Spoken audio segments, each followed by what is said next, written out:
everyone, welcome to Raising Vibrations. It's Simon speaking here, and today I'm just going to be sharing a little quick video for you on something that I think was actually kind of synchronized with some other downloads I was having, and I haven't yet anchored into the PowerPoint yet, but I thought I'd just share this with you quickly just to get your brains moving. And it comes from, Jeffrey Wolf Green first spoke about this in his teachings, and it hit like an interesting place for me in my psyche, because I realized that, this is something that we all actually suffer from quite a lot. And I use the word suffer because until we actually realize that it's occurring for us, we are actually suffering from it. So I'm hoping to maybe even create a sense of emancipation here. And it correlates to the relationship that we have to the neocortex of our brain and the primal brain, okay? And Jeffrey Wolf Green was talking about Mars being the part of ourselves, and I've got a chart up to show you where this is actually occurring. But he was referencing the fact that we have these instinctual aspects of ourselves, okay, Aries, and then we have the kind of conditioning that gets superimposed on us as we grow up in life. And what actually happens here is that we tend to suppress what is naturally and instinctually us, causing massive confusion and also emotional suppression, which to a certain degree is, and I'm saying this statement very boldly because I have been following this for quite some time, and I do believe that this is something that's really inspiring in terms of like actual physical research, but linked with autism. And the reason why I'm saying this is because the primal brain is, again, this instinctual way of acting. And then what you do is you superimpose these conditioning patterns that we as human beings are supposed to abide by over our instinctual way. And because they interface with each other in a way that causes mass confusion or a sense of like inability to be fluid and natural and organic about yourself, there's this like sense of stress. So the primal brain is an aspect in the astrology chart that gets reflected directly to Aries, Mars in the first house. And the reason why is because that's your flame, that's your prana. If you've already actually looked at a child that was Aries, or a child in particular, they've got a lot of go energy, right? A lot of like movement energy. There's lots of prana there, there's lots of fire there, it's raising. And then all of a sudden you start imposing all these freaking like limitations and laws and don'ts, etc., over a period of time. It just shuts down. And it becomes this process where we become robots. And I don't know if you ever watched the film called Equilibrium. It was quite a while ago. And Sean Penn and the other actor that was Batman, and also played in not the most recent Terminator. Anyway, I don't really watch the films as much, but that film was interesting because it was a kind of concept that I believe is going to probably occur with Pluto move through Aquarius. And mark my words, it is actually going to happen in a very interesting way. Probably not just the way that the movie predicted it to be, but it was in some way going to be that same line. And also George Orwell's A Brave New World. This is the space that I'm at this point in time regarding this primal brain stuff. Anyway, so the link is that emotions cause war. Link is that emotions create, the human experience. And the human experience, as you can see, is a lot about suffering. It's a lot about pain. It's a lot about anguish, etc., etc., etc. And so therefore, we need to eradicate it completely. And the way that we do that is by taking Soma, which is in Brave New World, or using an injection daily in Equilibrium. And then everybody just lives in peace and harmony, but nobody actually has any prana in them, or fire, or art, or creativity, or love, or passion, because everybody's asleep. And everything's just working the way that it should. This is cog. And what I'm saying here is that the Pluto in Capricorn generation of souls that are incarnating onto this planet at this stage, and they've also got Neptune in Pisces, and of course born with Uranus in Aries, and Uranus is in Aries, Pluto's in Capricorn.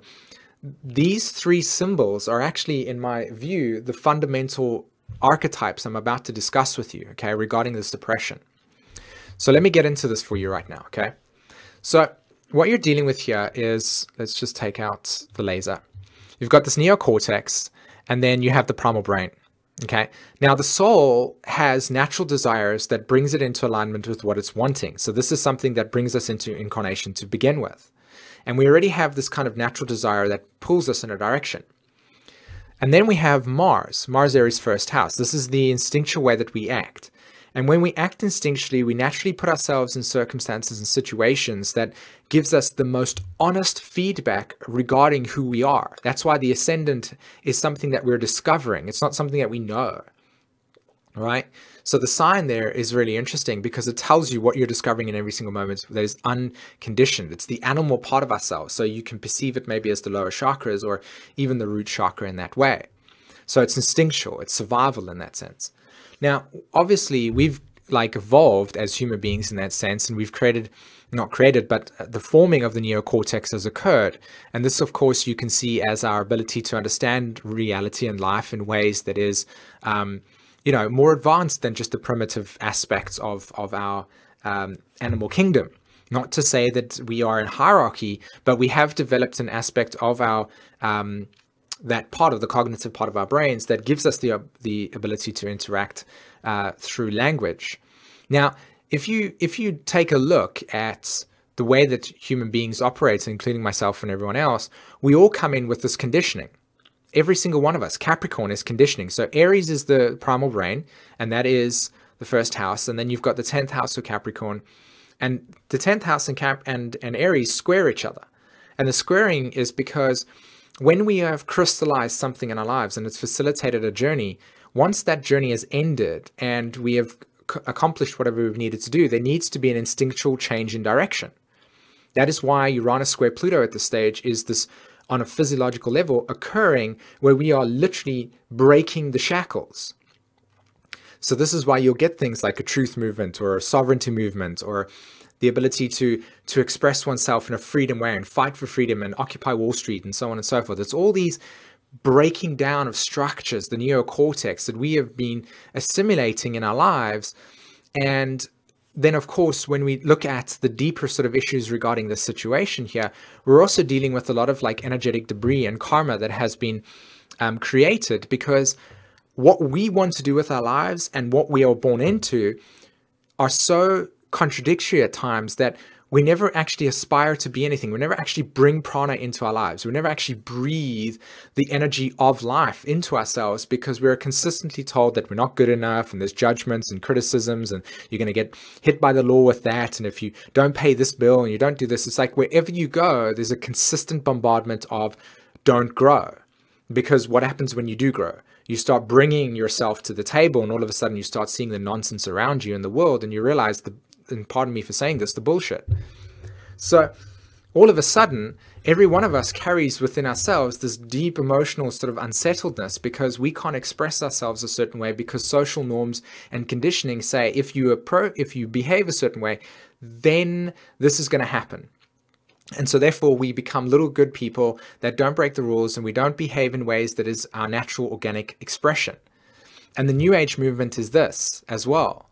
So we sort of develop this understanding of acceptance of others, but then when we get angry, if we've been treated in a way where our feelings have been hurt and so on and so forth, we don't express it in a pure, authentic form.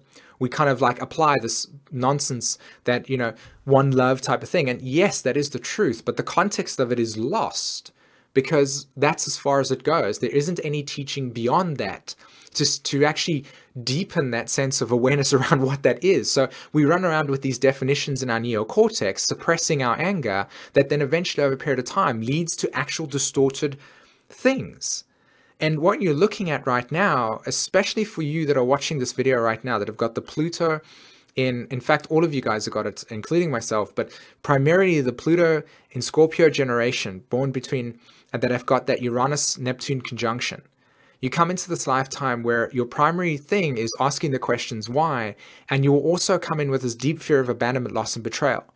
And then also you have this Neptune-Uranus conjunction or aspects in Capricorn where there's this heaviness that you carry, this sense of guilt and the sense of I need to liberate and break free, but you also carry this deeply inner, this child of suppression inside of yourself, emotions you've got to clear and work through. This stuff exists because you've literally come to break the mold and you carry that energetic imprint. So Pluto and Libra, for instance, like ourselves, we also carry this thing at this stage because in our ways it's different because what we're carrying with us is a needs-based type of relationships where I need you and you need me, so therefore create codependency. And whenever I want to go do something fun with my friends, then it's like, no, you've got to stay. And it's like control. And then there's emotions get filtered into our stomachs, and then we start creating resentment. This is a big thing with the Pluto and Libra generation, resentment. You've got your Pluto and Virgo generation that have got physical disease in their body because of their inability to manifest themselves, because of a feeling of lack, a feeling of inner judgment and criticism and crisis. So this is a big deal when it comes to understanding our stories on Earth, and especially our emotional bodies. And again, I'll go into it a little bit deeper with regards to autism in that sense, but we've got these three layers particularly. You've got your sort of third dimensional body, you've got your fourth dimensional body, so the emotional layer, etc. And then you've got your fifth dimensional body in that sense. Higher mind, electrical body, your emotions, and then the physical. And there's actually like a mass amounts of fracturing that has occurred in the fourth dimensional body regarding children that've got autism.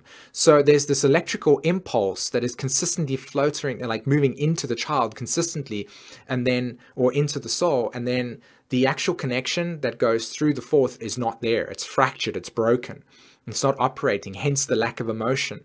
So these people can be geniuses, but then on the same level, that's like interaction, humanity, compassion, empathy is not there. And that's because of that process of shutting down that emotional body, really shutting down the capacity to be human, really shutting down the capacity to fight back. And this numbing down passivity that is occurring through this neocortex. Now, the last thing that I want to share with you regarding this, to kind of stimulate your minds regarding that, is the relationship to where your Mars is in your chart.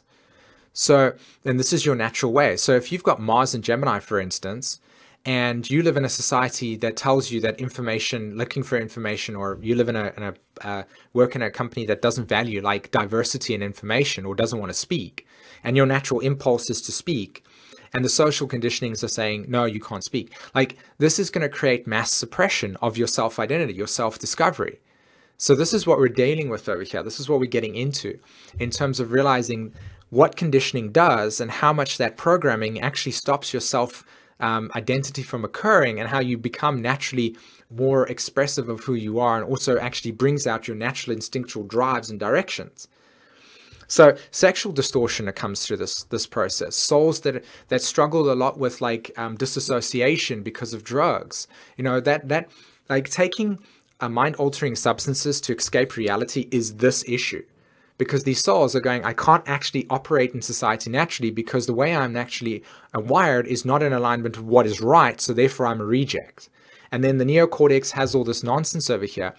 The primal brain's trying to send signals to say, hey, by the way, I want to go that way. And then the primal brain saying, no, you're not allowed to. No, you're not allowed to. No, you're not allowed to. Eventually, at a point in time, that's just going to create massive suppression. So food for thought, guys, when you step into this realm of understanding deprogramming. Let me know if you felt that this was inspiring or you learned something from this experience today.